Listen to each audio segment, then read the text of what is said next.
I bump into MarkRober at an event. TohirT, you genius creator economy strategist you. Crunch Labs is successful, but how would you take it to another level? It is a hypothetical scenario that I made up, but how do you expand a well-performing creator brand? You create a hype around the launch of the product, make millions, then quietly exit before anyone realizes what happened and pretend you had no knowledge of this business. Then you blame CoffeeZilla. Wait, that's Logan Paul. Crunch Labs. Let's go. For Crunch Labs, you first assess the current state of things. Crunch Labs is a very successful subscription service brand that delivers monthly engineering kits.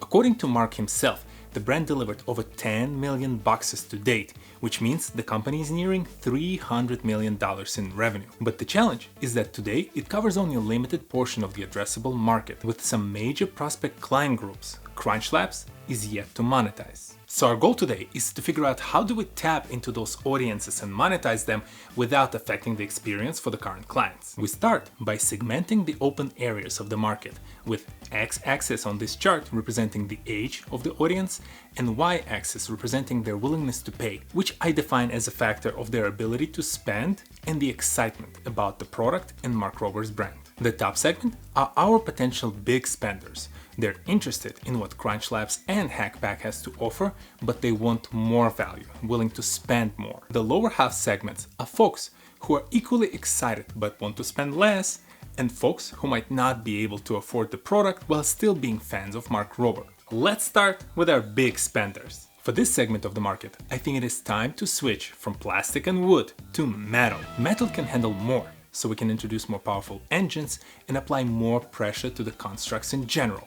My wildcard idea: BottleBots. Mark, surprisingly, haven't made that much content on this subject, so this might be the time. Engineering kits that allow high-paying clients to build their own bots and maybe eventually even participate in an actual competition. So there's an angle for higher priced product for potential live event participation, and both in that case can also yield more content from Mark so he could continue promoting his brand. Now that we got high-paying clients out of the way, let's focus on the lower half of this chart. For the folks in this category, we need a product that is cheaper than the standard Crunch Labs but provides very similar value.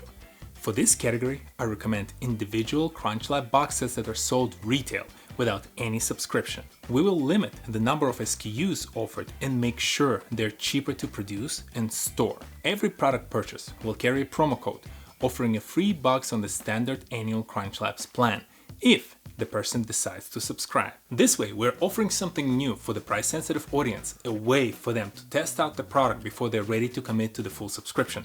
The limited number of the SKUs sold this way will actually eventually force them into the subscription because of the fact that there's just not enough things to buy, and all of the major, more interesting kits are located under the subscription. The code is also enabling us to track that conversion and see how the funnel works and whether it is worth for us to invest more into that segment of the market to increase the number of conversion and increase the number of potential subscriptions. There is always a risk of cannibalization, very minor one in this case, because I bet there were some folks who convinced themselves to go straight for the subscription because this option was not available.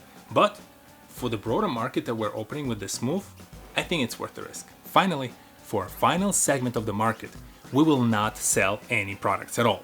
Yeah, I know. Instead, we will create monthly content exclusive to the Crunch Labs YouTube channel.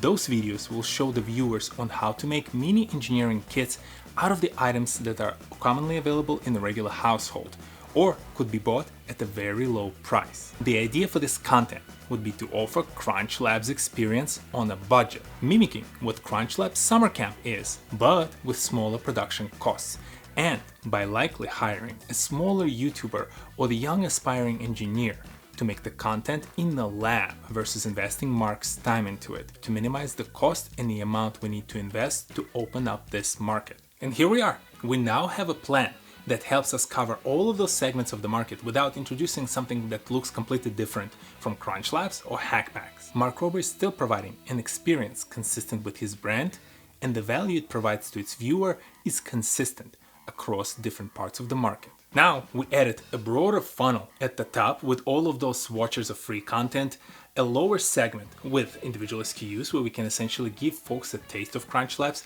an actual current subscription service that Crunch Labs provides, Hackpack, and from there, eventually, battle bots, or whatever else they'll decide to construct at that more advanced, expensive level. Let me know in the comment section below if you would approach this differently, and if you're a creator or work with a creator and you would like to, solve a similar kind of puzzle, reach out. Otherwise, I'll see you next Saturday. Peace!